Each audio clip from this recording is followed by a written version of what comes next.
Hi, Manawa Hou here. Hopefully these rangatahi will get an understanding of our kaitiaki responsibility as the Pounamu kaitiaki. And we really wanted a strong focus on Pounamu, but also to thread through some of the learnings from the 4 days that there were specific land wars that Ngāi Tahu fought, and the whole reason why we're here today, the whole reason we are kaitiaki of Pounamu.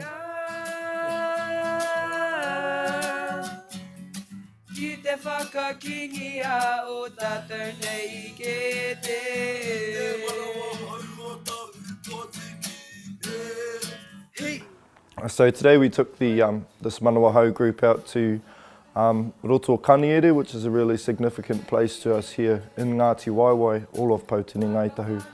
It's through that route that Raureka discovered the pass over to the east side, and it was that pass that Ngāi Tahu exploited, sending their chief warrior Te Raki Tāmau over to the west coast, where he had a battle with the local Ngāti Wairangi iwi at Kaniere, resulting in the death of a rangatira, Te Iwi Kānuka, and a victory to Ngāi Tahu, and that started all of the subsequent battles for the west coast.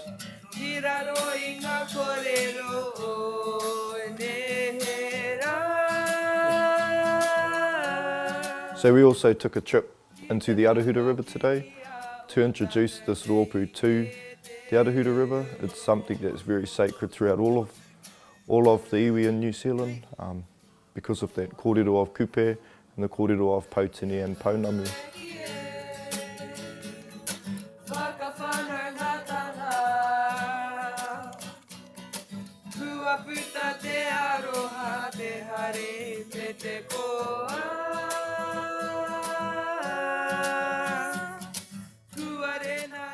So we went to a place that we call Arawhataraki and put them on the river there, and a couple of people found a couple of bits of Pounamu. It was quite cool.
We've got a generation coming through of Ngāi Tahu, and these kind of programs will give us a future generation that are going to be so well connected with each other.